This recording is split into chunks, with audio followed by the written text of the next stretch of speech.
Ladies and gentlemen, fellow Toastmasters and distinguished guests, visionary leaders of District 105, are you ready? Are you ready as we are witnessing a new global revolution? Artificial intelligence is changing every single rule of the business in our time. Innovation and human capabilities are changing.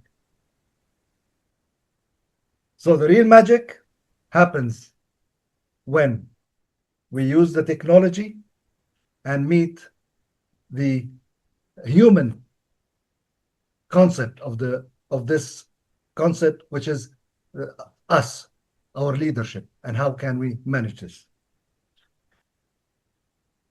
And to help us and to show us how to command this new technology, our keynote speaker, Peter Ivanov, is a manager, entrepreneur, and a virtual teams expert with over 20 years of international experience. Born in Bulgaria, graduated in mathematics major, and joined a multinational company as a data analyst. He worked his way up as an IT service manager for Eastern Europe, Middle East, and Africa.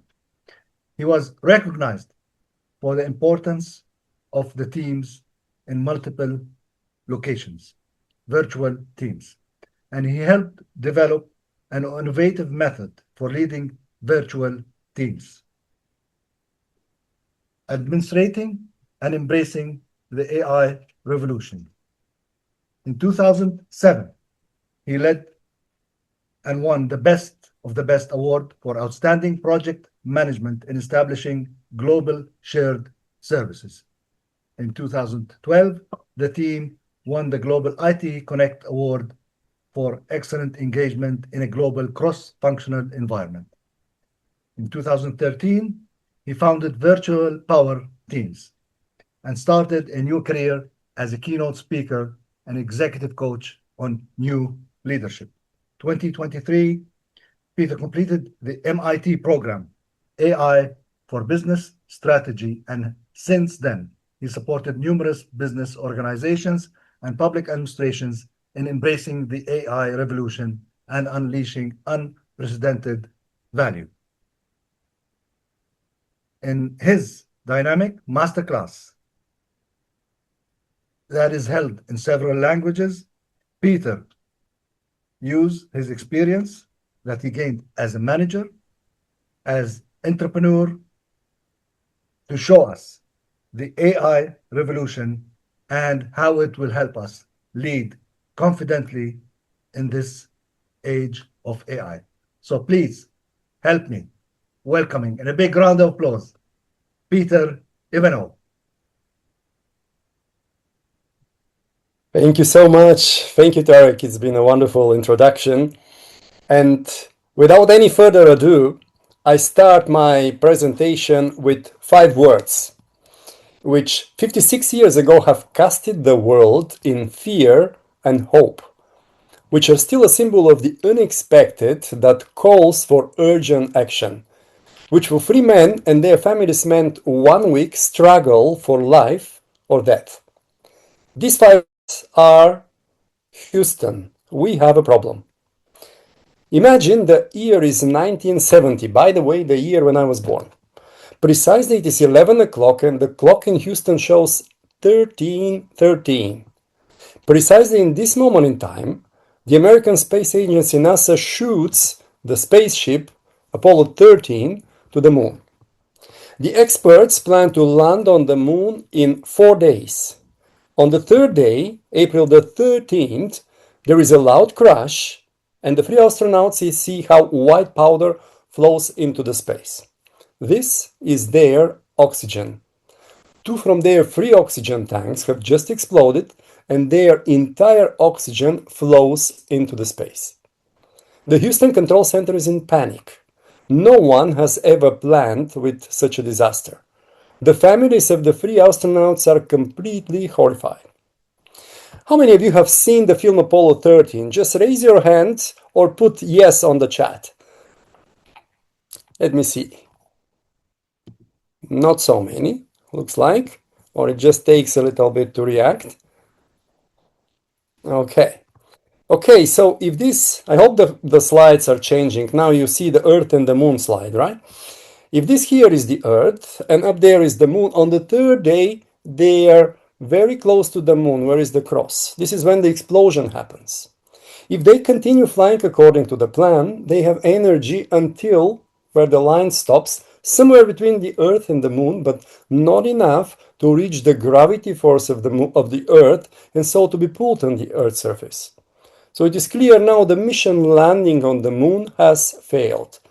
All already planned geological or other lunar research have been blown away by this explosion. Now the life of the astronauts is at stake. Now it is a matter of life or death. Sorry, just Zoom is a bit playing tricks. I want to stop sharing and it's not so easy. Okay, now the life of the astronauts is at stake. In the Houston Control Center, there is one man in charge, the 37-year-old Gene Kranz. He, with his flat and short haircut, he looks you always in the eyes and acts tough but competent. Gene grasps immediately that in order to save the lives of the astronauts, he has to win one fight. The fight for energy. Energy in the space is everything. You need energy in order to move the spaceship, in order to navigate it, but also to communicate with the Earth. Now, every energy unit, every single lamp has a life meaning. Now, they need a miracle. What does Gene Kranz do in this historical moment? He gathers his entire Houston team in one room. The room boils from anxiety and nervousness. The heads are challenged, the ideas rush around, the hearts are full with care, fear, and hope. Gene listens each and every one very carefully. At one point, he calls for silence. Then he pulls all these people spread around the space together. Everyone, the three astronauts in the space, the Houston Control Center, scientists, engineers, hundreds of people. Gene says, we haven't lost a man in space until now, and as long as I'm responsible, no one stays there. Failure is not an option. He succeeds to pull all these people spread around the space together in one strong team, one team aligned towards one goal, to save the lives of the astronauts. These are 7 days full with incredible character strength, genius feats of engineering, but above all, an extraterrestrial triumph of leadership. On the 17th of April, the land capsule of Apollo 13 lands, or rather splashes in the Pacific, and the three astronauts are rescued. This is a miracle. This is virtual power. This is a virtual power team. Now, why I'm telling you this story? How many of you have worked on a project which you have somewhere in the middle unexpected change? Just raise hand or react yes, yes, okay, or put on the chat for those of you. Thank you for the reactions. Now, we've been COVID actually made us all virtual. Before that, there were international companies, and Toastmasters is a global organization, and we worked and collaborated virtually. When COVID came, we had to become virtual, and since then, we work and collaborate even more. In a virtual context where some team members are not in the same office, or in a hybrid context where some people work in the office and work from home and come occasionally to the office. انت تحقق اول بلد اول 2000 بيع اول عميل اول عميلين لما بس عندك الوضوح رح تقدر تحقق هاي الشيء. I hope you can resolve it. Yes, well done. Thank you, Ram. So, yes, after COVID, we all had to be even more virtual. And now, in my presentation, as Tarek kindly suggested, I will cover how to manage those teams. These are one of the leadership challenges, which are not at the same space. They work and collaborate with people working from home or different locations around the globe. And how to include AI, now the new dimension of hybrid. Initially was only home and an office. Now the new dimension is hybrid AI becoming a team member, not just a tool, as we will demonstrate today, but also as a colleague. And I will also tell you stories and we will have some live demos around it. Now, a virtual team, from my experience, 20 years leading such global teams and now 12 years coaching and presenting around virtual teams and hybrid teams, including AI, humans and AI, a virtual team is like the atom, where you have a nucleus and then you have various particles flying around. In a virtual team, we aim to retain the gravity despite the distance.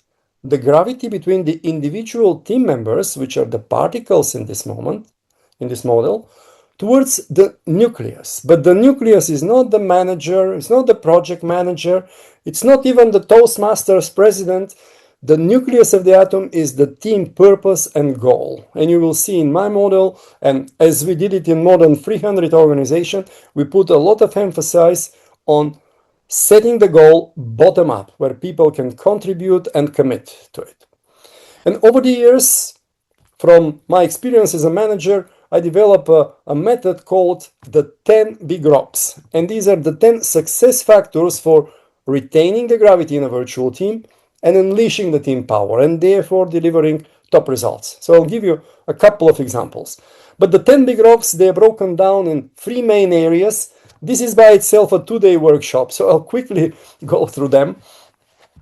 If you imagine your team, by the way, how many of you work in a virtual teams? Give me a hands up. If you work and some of your members are not in the same room, yes, thank you, Ram. And always feel free to use the chat as a way to respond if you're not switching the camera.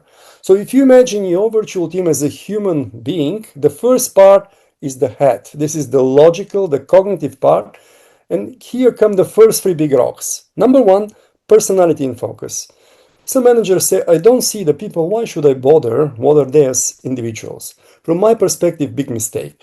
So I'll give you a short format where within a few minutes, people can present themselves as the human beings, what makes their heart singing. And this fosters a lot the gravity of the team and therefore the performance. Second is a strengths matrix. In a poorly led team, people feel anonymous, just like a resource. They feel isolated. Now we discover very quickly the natural strengths and talents of the team members.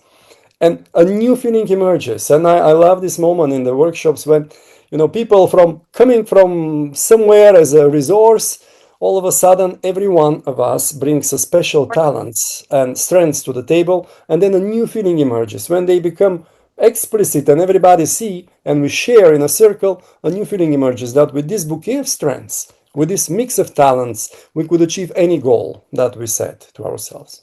The third one is interdependent goal. So it's a process where every one of the team gets his or her own goal, which leads to the nucleus, leads to the team purpose and goal. So in the first part, the head, we are aiming for clarity. Who is a member of the team as a human being? And what is the goal of the team, the nucleus? Second part is structure communication. In the poorly led teams, sometimes the boss calls a meeting and speaks most of the time, or people feel anonymous here through establishing a set of forums, one-to-one, group one, town halls, and so on. Structured feedback and knowledge management, we establish a structured communication when everyone can contribute and shine. So this is the second part, the body, the dynamic part, head, body. And the third part, my favorite, is the heart. So here we have recognition, how to recognize progress. And, despite that you don't see the people, how to kind of give them power. Diversity, if you have a multicultural team in all dimensions, different ethnicities, different ages, and so on, and how to establish a winning spirit. So for some of them, I will cover some stories. In one of my keynotes, there were a kind of talented artist, and he captured the same 10 big rocks in a more artistic way. So you hear how you can praise through the screen and don't neglect it. And all of them are captured in a more artistic, provocative format. Now, as Tarek mentioned, we won 2 global awards. So what I will tell you is not a rocket science at all, but it works. And it works in several industries, from banking, engineering, 300 different organizations. And we will have some time for questions in the end. And I work with some large organizations, with some mid-size. In large, we tackle their global team. In mid-size, we also tackle their partners and clients. We kind of build power teams, including people that don't belong to the organization, but work together. Same apply for startup. Same applies even for NGO. I work with United Nations. You have people, volunteers. Same principles apply to build strong global communities. One question to you. Why global teams fail? There is a research. So please put on the chat. Why do you think global teams fail?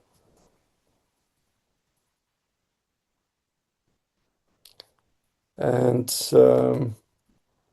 Zoom is really cultural differences. Thank you. Communication. Yes, there is top 4 reasons. Vision and communication. Lack of alignment. Great stuff. Communication issues. So communication, MIT did the research. I will share just the number 1 reason, but many of them, number 2 is they don't overcome communication barriers, emotional connect. Excellent. So great responses. Number 1 reason was not mentioned explicitly, and I'm sure you would agree when I mention the number 1 reasons for teams failing on a global scale is they fail to build trust. So trust is essential. Fail to build trust. This is a bit provocative statement. So let's see. In my presentation, I will cover 3 questions. How to build trust remotely in a hybrid teams, even including when one of the team members is AI. Second is how to establish a structured communication. As you say, this is the core of the issue. This is a number 2 reason. And third one is how to establish a winning spirit in a team. And again, when we say team, we mean people, could be virtual, could be in different locations from different cultures, and there could be AI team members, which is the current reality. So I'm a mathematician, master of mathematics. Then I was IT manager for 20 years. And then I've written a book, Pushed by the Market, How Can You Protect Your Method? So there is no way to copyright it.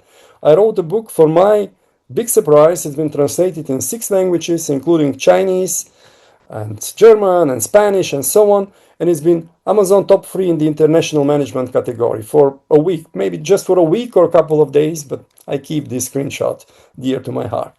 And then during COVID, Wiley invited me, I've written another book, Power Teams Beyond Borders, again, similar. First one, more business context within an organization. Second is establishing a global community like Toastmasters or other purpose-driven communities. Question to you.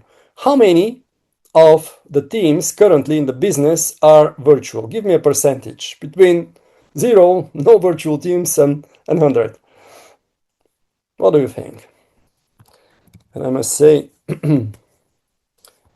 thank you for your great reactions. 60%, 50, 65, 30, 40. Excellent. Thank you for being so responsive listeners. According to Forrester research, they are 81%. So significant part of the teams actually work in a virtual environment. So let's have a look how to build trust remotely. Question number 1. I'm a father of 5 girls, no joke. 1 wife, 1 marriage, 5 girls. Apparently this is the only thing I can. And they are now bigger. Some of them are adults, but I like this photo. And I guess my second book would be, first was virtual power teams. Second book would be like hybrid power teams, when you have the family and you have AI included in the team. And when I said family, I mentioned the personality in focus. Every time I'm appointed as a manager of a new team, or now as a coach, I invite the team members. First week I get in charge, I invite them on a 2 days workshop. And on this first half day, we dedicate to the personal introduction. Therefore, I give you a bit of a personal spin of myself. And we invite people to present themselves with their life journey. So these are the moments of excellence, their highlights, the moment they're most proud of. But every one of us also have some difficult moments, which nevertheless we manage to overcome. And when people present themselves from this perspective, you will be amazed. You know how within 10 minutes max presenting this, you find out what makes the heart of each and every one sing. But not just you, everyone finds out about everyone else. So I can only recommend you, I'm not sure how many of you use this tool, the life journey sharing. It is very effective for teams that work together for 10 years and also for project team just formed. People would share, you may have some tears, in the end, lots of bonding, lots of gravity. Now I also invite them to share a photo, one photo that they find kind of funny. Here is Oscar, lives in Madrid and weighs 9 kilos, so a real monster. So here, just by picture is more than 1,000 words, as you know, and just by sharing one picture and the way people present it, it opens the window to their soul. So it makes people like in the startups that never met, and probably will never meet, to kind of work much closer just by sharing life journey, sharing a photo, and then this is a flash intro. I'll share the 5 questions. If we had the time, if we had 2 hours, I would have now go for 5 minutes in the breakout rooms. But if you do this, 4 simple questions: siblings, like brothers and sisters, hobby as a child, what are you most proud of, and what else should others know about you?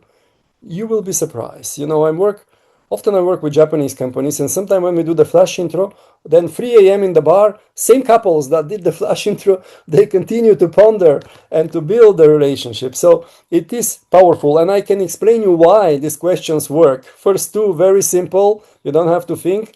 Second 2, not so simple, you have to reveal yourself. And in a moment, we will discuss something that Google discovered and why this kind of simple 4 questions help people bond, even complete strangers. So if you, as a leader, provide the time and space for people to reveal their personality, to kind of unfold it, regardless of the fact that they may work remotely and don't meet, and then competence, you know, their strengths, their talents, you build trust. Trust is a function of 2 things. You need to answer the 2 questions with yes in order to trust someone. First is, will he do it or will she do it? And for this, you need to know him as a person. That's why people say you need to eat 2 kilograms of salt in order to trust someone. So you need to know it as a person, as a human being. And those formats help a lot. And then competence. These are the strengths that he developed and the skills that he brings. And therefore, we have the strengths matrix. But these are formats which accelerate people sharing in those 2 dimensions, and you accelerate building trust. Now, second, how to establish a structured communication. This is just one probably funny. This is your pilot today. I'm working from home today. So those things happen in remote teams. Now, I ask you a question. Why teams fail? And you rightly said communication, fail to build trust. The number 3 reason is the individual team goals are not aligned with the team goal, and some of you said not aligned. And number 4 is team vision is not clear. So the nucleus vision and goal is not clear. Now I have another question for you. What the best teams have in common? Google did, it's called Google Aristotle, and you can Google it, but I suggest not now. What their best team, which outperform the other teams, have in common, without any exception. What do you think? Tell me in the chat or even speak up. What the best teams have in common? The common goals. Common goals. Excellent, yeah. Yes. And Google discovered something which is a bit not so logical, but no, it is logical, but the word they brought a special term. What else? Thanks for the input. If you prefer, you could type in the chat. So common goals for sure. So while you contemplate, I'll start giving you input. So Google analyzed those teams, all their behavior traits and so on, and they discovered that during the meeting in their best performing teams, people have equal share of talking. So not the manager speaks most of the time, but first the extroverted people will speak up initially by kind of nature. They would immediately respond, but then they would shut up by themselves and the introverted will speak up. So in the end, they had a nearly equal share of talking, which was quite a discovery. But it was not 100%. It was 90+%. They had equal share of talking. There was 10% exception. So they continue to research And in the end, they found it. They found this one characteristic that without any exception, all their best performing team in common. And they introduced a new term for it. So the number one characteristic, which without any exception, all best performing teams have in common, is psychological safety. How many of you have this term? It's been around for a few years. Give me a hands up if you heard it. So what means psychological safety? Thank you, Gauta. So there are two dimensions. First, people feel safe enough in order to take risks. They are not afraid that if they fail, take risk and fail, they will be laughed at, they will be demoted, they will be fired. So they feel safe to take risks. And second is people feel safe enough to show vulnerability to each other. Not just to show their perfect side, as sometimes within social media, only the shiny side, but also their weaknesses. They open up and share vulnerability with each other. And actually, these 4 questions that they have, the second 2 questions force you to open up and share some vulnerability, and therefore they also build trust. So psychological safety without any exception. And these are the other, altogether 5, the other 4 in this order. First, without any exception, psychological safety, then dependability, which has to do with trust, they can trust each other, structure and clarity, goal, roles, meaning, and then impact.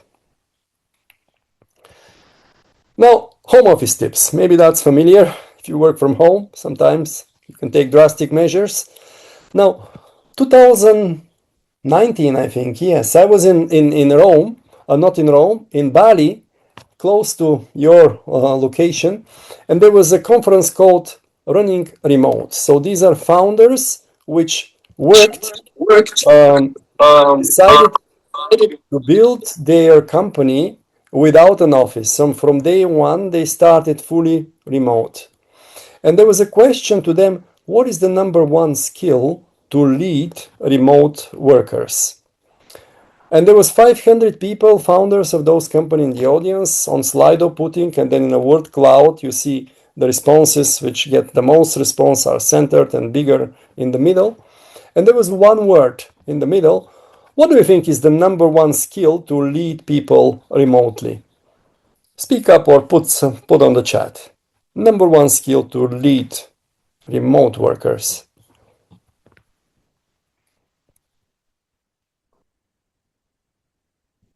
Okay.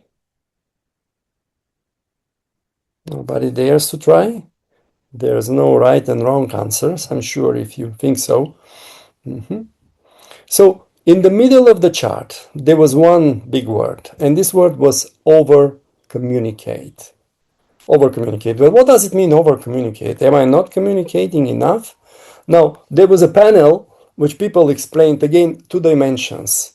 If you have to deal with people, lead virtual teams and remote workers, don't just give a task in isolation. Provide the bigger picture, the North Star. What is the goal that we want to achieve? Why we do what we do? Very important, because if you don't do that, people will bug you back. They will not understand. They will start, asking their peers. So always provide the context, the North Star, why we do what we do. And second, tell them what exactly, make sure they understand. So, and there are ways to do this also, to use technology for that, but sometimes, you set a task, you get the results, has nothing to do with what I expected. Who is to blame? Me, the communicator, the one that initially didn't make sure that they understand. So make sure you give them the full context, why we do what we do, and then make sure they understand. And there is one more tip among many, which I'd like to mention now. As a father of 5 girls, I've tried, with the best practices from Harvard to give them sometimes a negative feedback when I have to criticize, and I miserably failed. So the only thing that really had an effect was praise, praise, praise. And you may say, but what to praise? No, if somebody delivers from my girls, and same apply for virtual teams, did something good, I would praise her in front of everyone. So if there is a deliverable, if there is an outcome, praise the outcome. If there is no deliverable yet, but you see behavior which support, like psychological safety, asking for help, offering help, praise the behavior. If there is neither deliverable nor behavior, look harder. There is always something to praise, but be authentic. Okay, and now we come to the AI demo, which is kind of the core of our demonstration. Just one last tip. We mentioned psychological safety, so don't be afraid to take if you feel safe enough.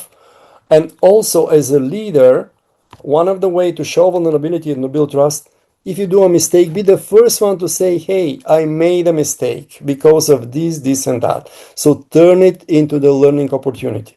Some organizations do so-called fuck up Fridays. So they cover for 2 hours on Friday just to share the mistakes, the failures, and turn it into learning opportunity. I've tried this, I assumed this, it didn't work, I learned this, and this. So this could be very powerful, and there are books around it, growth mindset, and so on. Now, as a mathematician, I cannot leave you without one formula today, and this is the virtual power teams formula, which is P plus V plus I divided by S. It was already a little spoiler. So P is personality. Again, some managers say, I don't see them, why should I bother? Big mistake. If you invest in the right formats for people to unfold their personality as a human being, you build trust, unleash performance. V, all-star teams seldomly win. So V is the nucleus. Put the nucleus bottom up. And I have a process for that, bottom up, 3 steps. But make sure people shape together the goal, the nucleus of the team. Yes? Then I is tricky. What do you think is I? Any guess? I is not innovation, which many people would say. I is actually intimacy. So this is, that's why we ask the question in basic format. If people really feel each other and build this safety among each other, it converts in performance. And then divided by S, which is the less S, the better. First 3 are the more, the better for the team and the performance. S is the less. S is self or ego. So in some teams, the managers having big ego, they kind of have a hidden agenda which promotes their career goals, promotes their bonus scheme. Now, if we set the goals bottom up and everyone can pick their goals, and this is literally what happens in this interdependent goals, big rock, and they get a lot of praise, delivering on this goal, they don't have to develop their hidden agenda. So in this way, we foster the we and kind of tackle the I and the ego. Now, AI, finally, we reached this stage, AI and people partnership, high-fiving with AI. Now, some people say AI is like a teenage sex. Everyone talks about it. Nobody really knows how to do it. Everyone thinks that everyone else is doing it and therefore claims that he's doing it himself or herself. Now, here I'd like you to give me some ideas. For example, I'll give you one thing we could do, but maybe it's boring. You are a world-class public speaker. You're all Toastmasters here.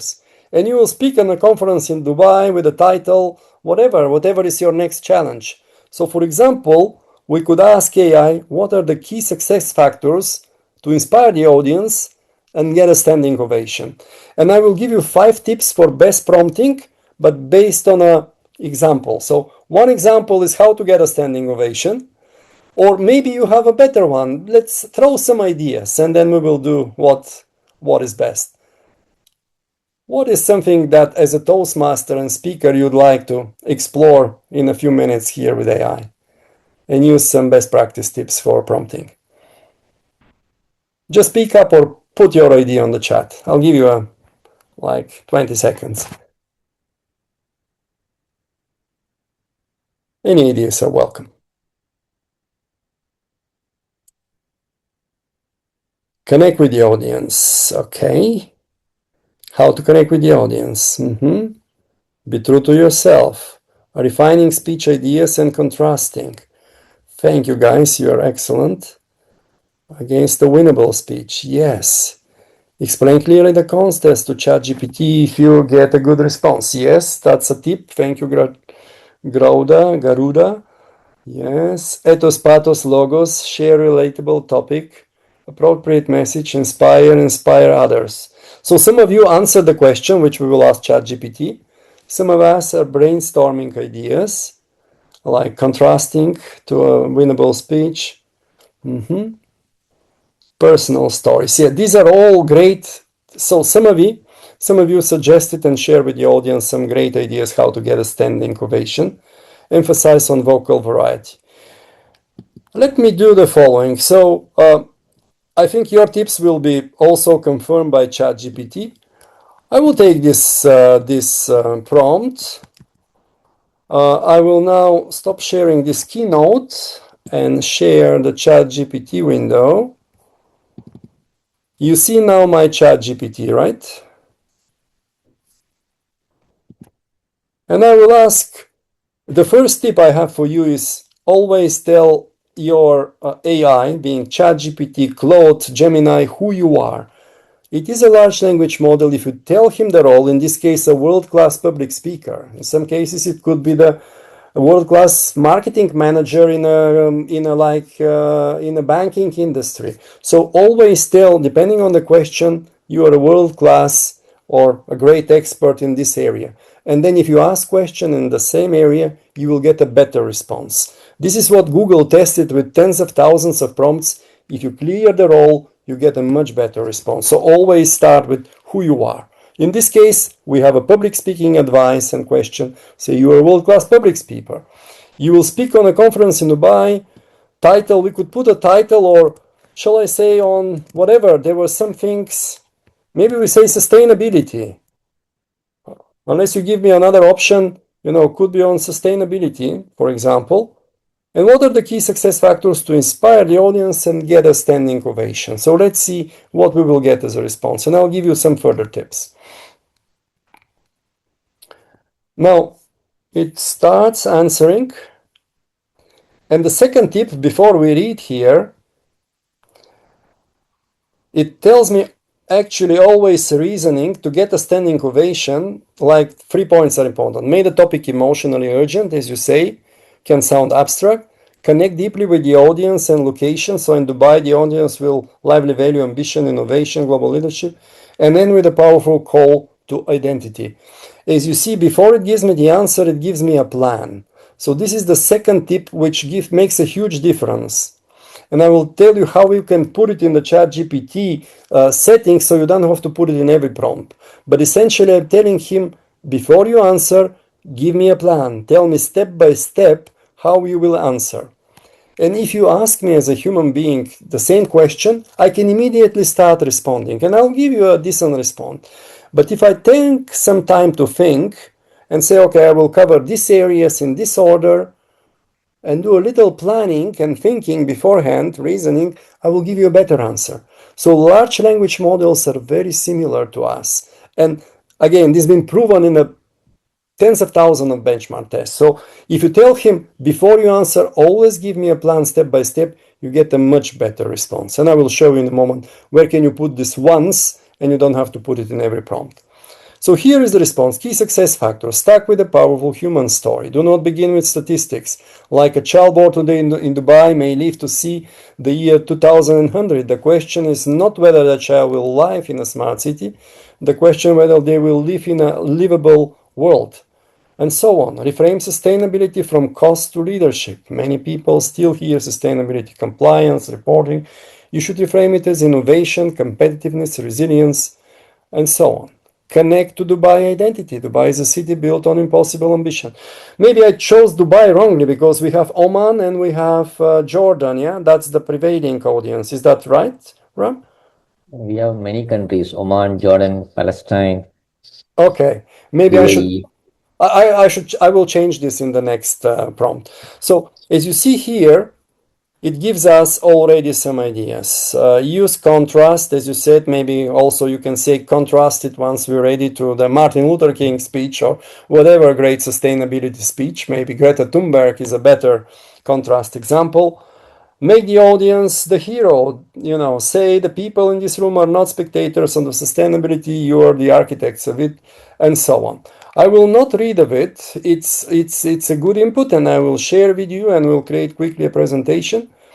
But you see, you get some response and some ideas. Now, the next thing we said, tell him who it is, the role. Tell him first, make a plan step by step before answering. The third one is called few shots prompting, which is provide good and bad examples. These are large language models. If you can give a great speech example in a PDF format and then a bad speech, they can steer very well to the good and away from the bad. And this could apply for strategic roadmap, for any kind of challenge. If you have a good and bad examples, instead of doing 10 iterations and tuning some small pieces, this will give you much better result, much faster. Now, one next tip, and we will use it now, and I will give some extra context considering Jordan and Palestine and so on. Some of you mentioned context engineering. It was prompt engineering the first 1-2 years. Now it's moving more to context engineering. To really use the power of AI, you need to give it the right context. And here is what to give, because if you give too much context, it will be expensive. Too many tokens. If you give little context, it may be hallucinated and not exactly what you need. So one thing that works very well is ask me 1, 2, 3 questions. You decide how many, one at a time, to give me the best response. And you will see it will ask so meaningful questions, and it will get the context that it needs in order to provide the best response. So this is something really very powerful, and you could use it in many business related and even private situations. So now I will click here and say, I'll do it one more time. Now, consider that the audience is not in Dubai. The conference will be in Jordan, and we have audience from Jordan, Oman, and Palestine. So this will be transcribed here as a prompt. And then I will say, ask me 2 questions, one at a time, in order to give me the best response. And now I click on enter.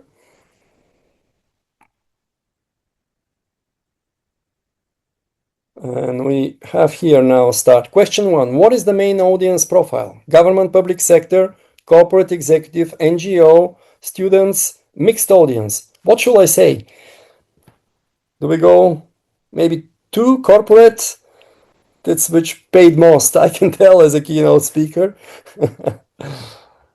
Okay, unless you tell me something else, I'll go for 2. But you see, the question is very, very relevant because it will customize it in the right way. And then next question is, what should be the main emotional message? Is it like business opportunity, leadership, responsibility, regional pride, like Jordan, Oman, Palestine, and examples of resilience and wise resource use, human story, or AI plus sustainability? Anyone between 1 and 5? Put on the chat if you have a preference. Yes, 5. Thank you. Let's go for it. Somebody said, yeah. Okay. Excellent. Thanks for it. And now you will see we start getting the response. It says thinking. You can choose, which model to use. Capture audience, corporate executives. So reasoning again, step-by-step plan before. Context matters deeply. And now core keynote messages, recommended title, from scarcity to intelligence. How AI can accelerate sustainable growth in the Middle East, or da-da-da. Now, key success factor for standing ovation. Open with a region, not with AI. In this region, sustainability is not as abstract global topic. It is water in the home, energy for the factory, dignity for the family, and so on. Avoid the climate guilt. You are responsible. Say instead, the leaders in this room are not here to slow down growth.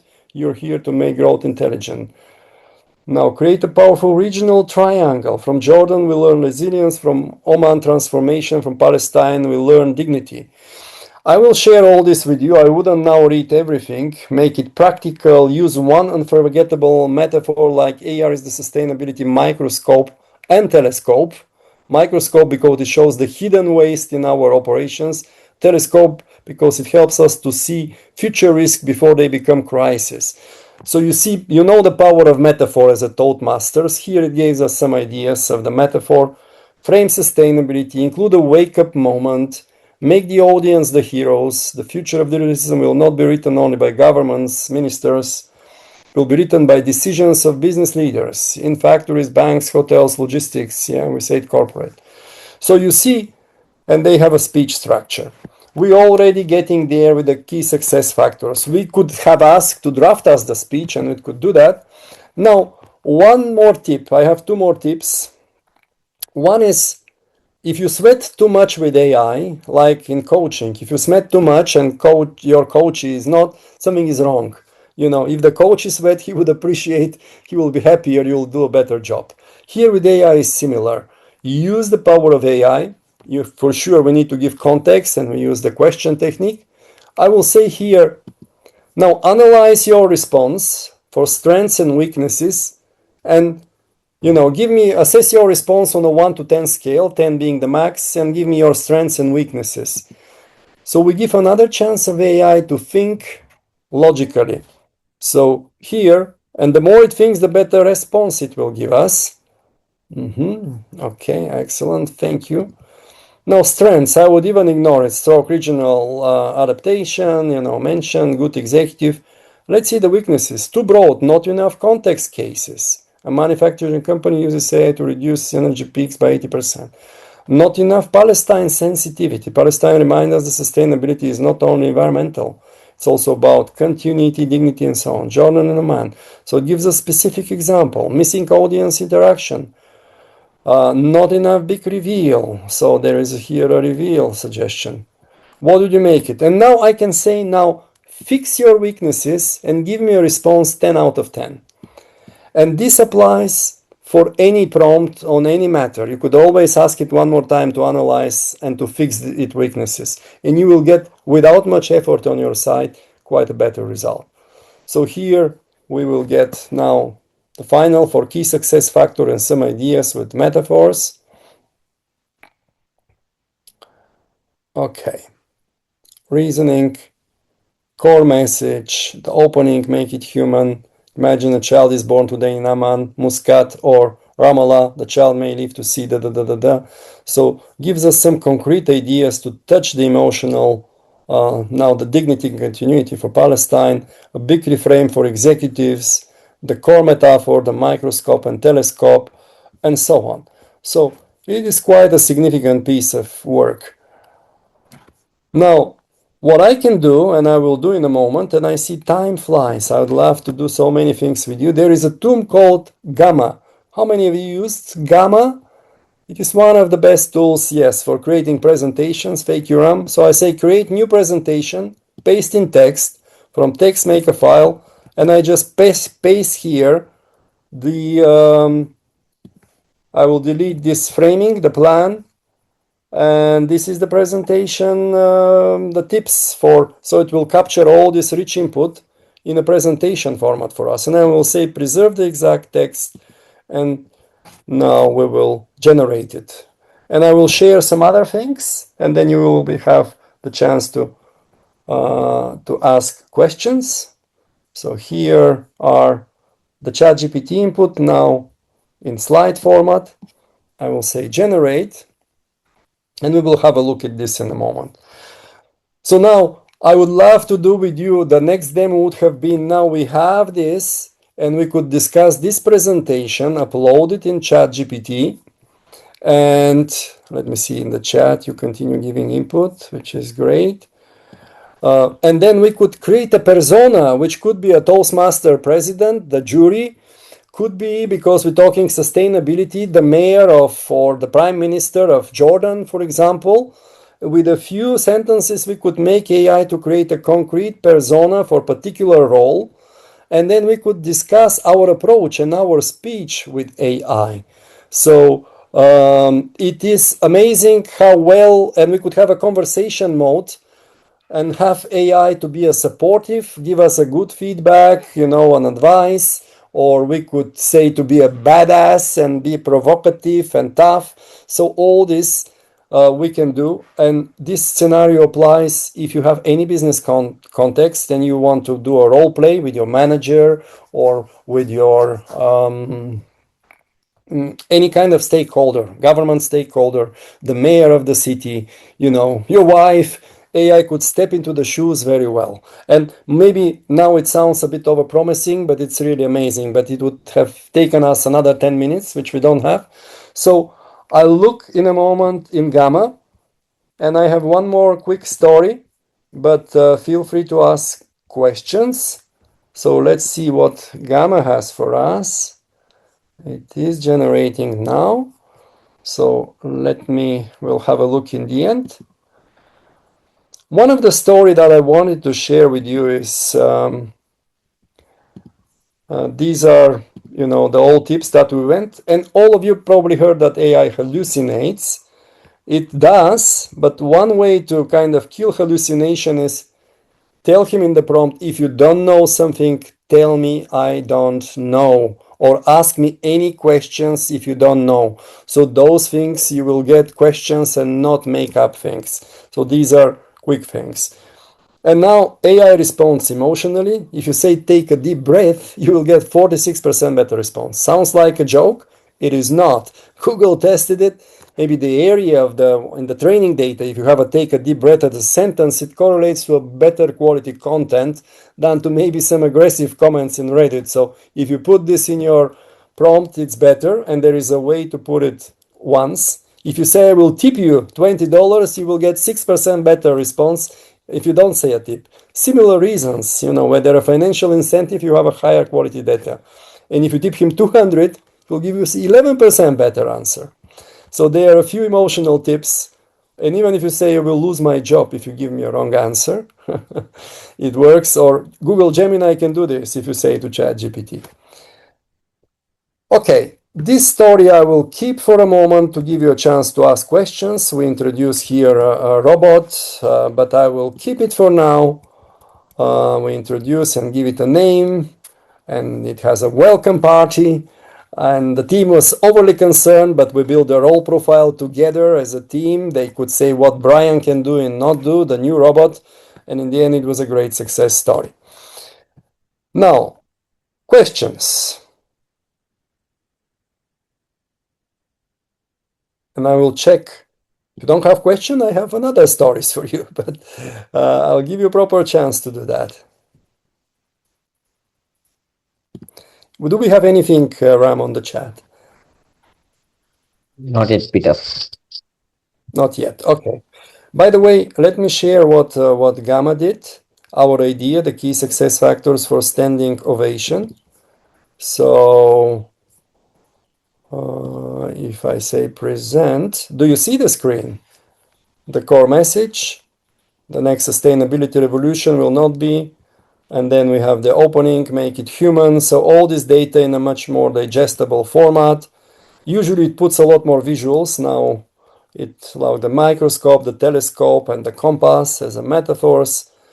Concrete AI business examples for water intelligence, interaction moment, the main framework, the 5 moves for intelligent sustainability, see, predict, and then the provocative moment as a keynote speaker. The emotional peak, the standing ovation closing. Okay, so yeah, it can create beautiful presentations. As a teacher, I need to check the student's work. If it is AI work or his own, there is a way to check. Okay, so and can we develop an agentic AI on our own? Okay, so agentic AI, yes. And even this persona that I mentioned, this is the simple form of agent that we can do. And I do this in a masterclass. In ChatGPT, you have custom GPTs. If you do anything repetitive, you don't have to do it every time. You could create a custom GPT, which is the simplest form of agent. And again, it's very simple, but very effective. Tools to check if it is AI, they are not, my answer is unfortunately, there are many tools, but they are not good enough. They may say something is AI and you have human contribution and the other way around. So, but therefore my recommendation is always allow students to use AI, but always let them explain how they use it. So we share the outcome and there we share learning. I use AI, I use these prompts, these tools, this and that. So you have a double effect. You have a better outcome on one hand, and on the other hand, you have people learn how to use AI smartly and get the better results even faster. And Procter & Gamble did a huge research, Harvard did it actually, with 700 Procter & Gamble people, comparing results of team using AI and team not using AI. And they found out one person with AI deliver more than 2 people or 3 people without AI. Bigger teams, cross-functional teams, which may get into conflict, like salespeople in conflict with engineering. If they use AI, AI is like the glue, the translator. So cross-functional teams will work better if they use AI as a team. And third one, people reported more fun using AI. And I can say from my workshop also, people enjoy and having a lot more fun. What is the probability that AI can go wrong? I think if you use the techniques that I mentioned, like tell me you don't know if you don't know, it still hallucinates sometimes, and you need to kind of scoundrel him and say, double check your sources twice, and give me always the links and so on. So there are some technical tips that it will validate. You don't have to sweat. It will validate the results for you. So it can still sometimes go wrong, but with the right techniques, you could minimize it and extract a lot of value. Let me see. I have here. There is a beautiful story, but I can share a video about it. How we delivered 2 years project 3 months early and saved 250,000. And I have one song for you. I just created using AI within like 5 minutes. Let me just share it with you. And I see there is one more question. So if I share my screen, how many of you have created songs with AI? It is very simple, guys. So one of the tools, which is one of the most popular tools, is Suno. And I use the tool called meta prompting, not the tool, but the technique. I said to ChatGPT, now create me a prompt for Suno for Toastmasters. And it came up with the lyrics, and it came up with the song. So let me just, before I share, I need to enable sharing sound. Okay. And now tell me if you can hear it.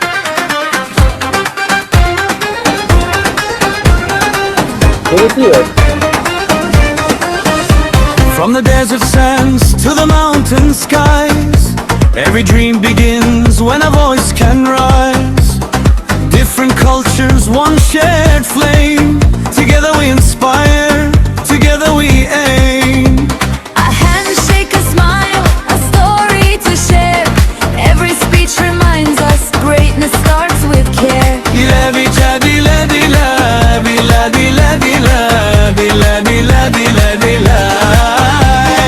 One stage, one heart, one family growing strong. Every challenge makes us better, every voice becomes Okay, I will share the song with you guys. Thank you.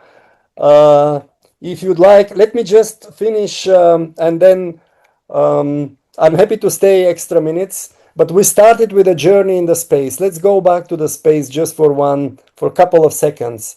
Do you know that in the universe only 10% is material, 10% is planets and stars, 20% is like nothing, invisible energy that the scientists still cannot explain, and 70%, the major part, is the gravity, the energy that holds the universe the way we know it.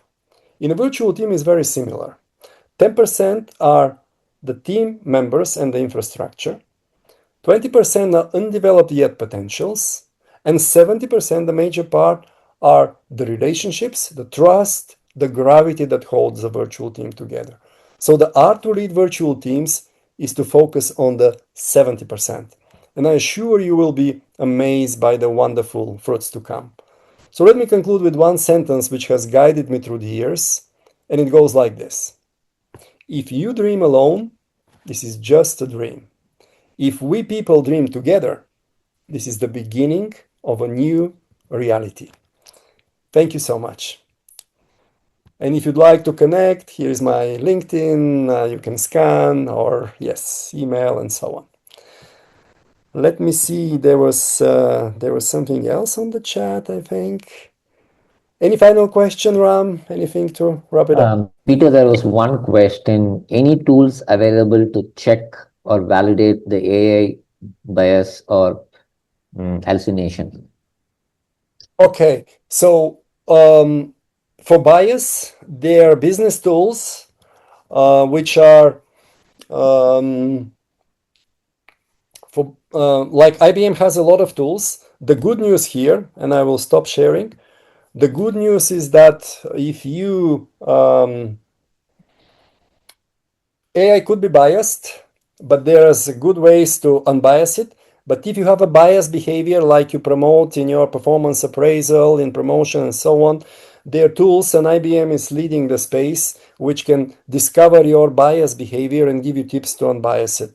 So, but in terms of being biased, it's prompting natural language. Tell him, give me, now validate all your sources, which I already mentioned. Give me links and so on. Or ask it for the tools because they come up, they can, and Claude and ChatGPT use the thinking model and say, give me now the list of the top tools which could discover bias and how to implement them, for example. And you will get a better response than from myself. So use the power of language. What else? There's Thanks one for more the feedback, guys. One more question, Peter. Yeah. They wanted you to I'll mention the put this. last line that you said. This one, yeah. After this, you said a quote. The quote. Yep. This is the one, yeah. Yeah. It's not mine, but it fits very well. Okay. Somebody asked question. You can speak up as well. As I said, I could stay some extra minutes. No problem. Okay. There's one question in the chat. How about the true emotions being captured by AI while answering the prompts? The true emotions being captured by AI while answering the prompts. True emotions that AI understands our emotion. Is that what you mean, Sachin? Yeah, exactly. Means when you are speaking, articulating and impromptu, but when you are preparing yourself, of course, you are planning for putting those emotional points. So how does the prompt gets the real answer that how to articulate it while presenting it emotionally? Let me try to understand your question. So, is it more how to better put your emotions so AI can understand it and give you the response, or like how to better transfer your emotions to AI to get the best response? Yeah, the second part of it. The second part of it. Yeah, correct. I think AI is incredibly smart, and both like the leading labs being ChatGPT and Anthropics with Claude, they could distinguish, we have like 5-6 basic emotions which psychologists study. It can distinguish on a continuum like 400 and more emotions. So we don't have to bother too much as long as we are clear what we want, and having a dialogue like ask me questions for the better context and better result. It will picture our emotions. There is other AI which Claude and ChatGPT don't use yet, but it could, based on your emotion of the voice, the tonality, it could also, and based on facial expression, these are machine learning models that can very precisely say if you are aggressive, and gives you tips, slow down and da. So we don't have to, we need to be clear, and amazingly AI understands, and it will give us a good response. And then we could use the techniques for validation and so on. Does this answer or Yeah, part of it. But still, I have a very sub question, you can call it. It is related to maybe you call it as a prompt engineering, what you said in a presentation one time, that word you uttered is it's all about exactly asking the question or the prompt or precision in asking the question. So how to develop that skill? Yeah, in fact, that's a $1 million question. The good communicators in life, we could express clearly what they want. They can think of the dependencies and the macro. They are the most effective guys with AI. So it's the same skill, you know. What helps is we could upload context here, like PDFs and ChatGPT and so on. We could upload context which will immediately be digested by AI. But essentially, critical thinking and communication ability that we need to speak with people, same skills will make our more effective users of AI, and we will have an advantage. Thank you. That's what I was always fearful Yes. of going to. Thank you. Thank you. If we just use it and ask, yes, you're welcome. If you just ask simple question, our critical thinking will get kind of rudimentary, and that's a high risk. So we need to keep thinking and ask smart questions, and then we could create Yes. a lot more with AI. Great. Great. Thanks a Excellent. lot. So you mentioned Thank you. You're welcome. You're welcome. Which tool? I personally use ChatGPT a lot, but Claude is for some cases better, particularly for automation. So I do a lot of automation with Claude, Claude Cowork, Claude Code, and even for human speech, sometimes Claude is better. And I have the paid accounts for top three, Claude, ChatGPT, and Gemini, because I use a lot of Google Docs. Gemini is sometimes more practical for email response and for using Google Sheets, Google Docs. How to make it more human? I had this story with Brian. I'm not sure how many of you use OpenClaw. It's a new thing which you don't install it locally on your laptop or even phone, and you can talk to it through Viber or WhatsApp, give it a task, and it will do real work for you. So this is like you give it a name, and it's becoming your human friend and assistant and teammates.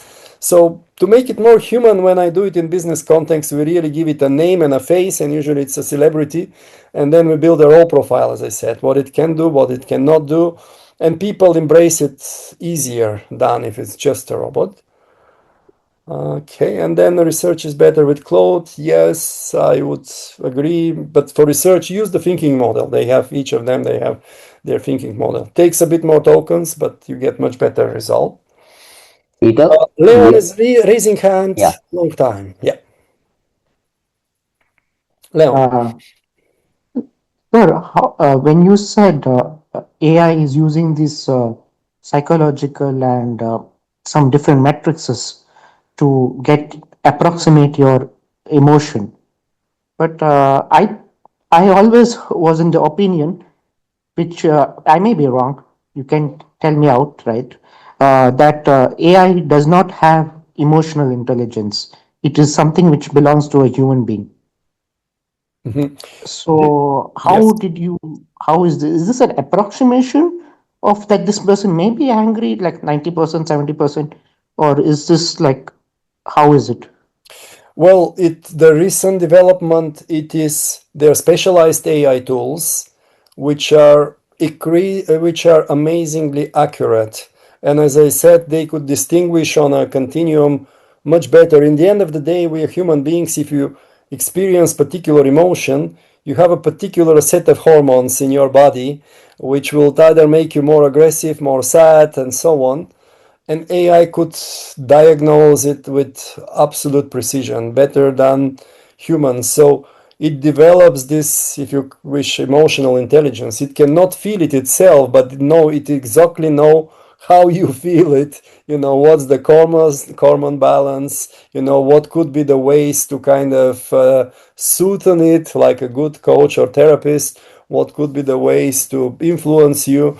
So not all of these tools are public, but the fact of the matter is that yes, it has amazing intelligence and emotional intelligence, and you could test it yourself. You use the conversation mode, like when we do the persona.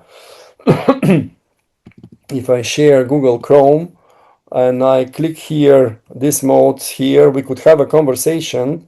And I say, for example, now I'm not sharing sound, but be the Toastmaster president of Jordan. and ask me one question. What's one specific thing you hope your audience in Jordan will remember long after your keynote is over? Okay, I will stop. Did you hear the response? Yes. So I could have a full-blown conversation, and I can ask him at any time, how do you think I feel at the moment? And it will be amazingly accurate. So you can test it yourself, this conversation mode. Maybe most of you did so already. It is very good if you upload a document like our presentation and discuss it with Ask AI to take the hat of particular persona. It's very valuable, but also it could be your therapist. And maybe, unfortunately, in the United States, research shows that kids speak more to AI than to all other humans, including friends, parents, and so on. So it is already quite powerful, and we need to use it with care. Any other question? I think that's the last question for the day, Peter. Okay, two questions since Aruna Kumar has raised hands, but in the chat we have a question which says, which tool works best for voice modulation feedback? Record and ask for feedback. Voice modulation feedback. I'm not sure if I understand fully the question. If you want to record your voice, ChatGPT is currently the best. So it knows my voice and never makes mistakes. And I speak to it in German, in English, in Bulgarian, in Russian, and it captures exactly what I want. So ChatGPT, they use their whisperer kind of tool, but it works very well. There are tools like, for example, if you want to create a video from a text, and I, for example, use HeyGen and so on, I can take a picture of Ram, put it in HeyGen, and copy paste the text from the Toastmaster and say, now make Ram say this text. And if I upload a voice sample of him, you will have an amazing fake video with undistinguishable, with mimic and everything. So like HeyGen is good for that. And 11 Labs, have a look there. You could have, voice agents answering your call and so on. Very easy and friendly to configure. So I leave it. Yeah, thank you. Also, there is artist list. Ravana Kumar. Yeah, thank you so much, Peter, for an informative session. My question is, will AI replace leaders or will it simply redefine what great leadership looks like? There is a Chinese company which appointed AI CEO. So for more than 2 years, it's called NetDragon. AI is the CEO of the company. For sure, you have a human CEO to kind of be legally responsible, but it's doing a great job. Share price is rising. So it can also lead us, particularly if it comes to orchestration. Like this AI CEO did 500,000 approvals, coached 440,000 students, not students, but employees, did performance appraisals and so on. So in terms of orchestration, AI could do a great job, but it's still human on the loop is key. So we are the ones to answer it. My view is we will be the ones to set the goals and less of the how. AI will figure out the best how to achieve those goals. And even the Satya Nadella, the CEO of Microsoft, say we will be macro delegates, so give big goals to AI and micro steer, check the outcomes, because sometimes you need to say this, no, more of this, and so on. So it will, in some cases, orchestrate us and do a lot of good executive jobs, but we still are the ones that come up with the goals and the vision. Thank you, Peter. Thank you for. You're welcome. Okay. Thank you, guys. Ram, any final words from you? You can reach me, as I said, you can reach me on LinkedIn, even you can text me, so I'm not disappearing. It's been a pleasure. Thank you for being so much interactive and engaged audience.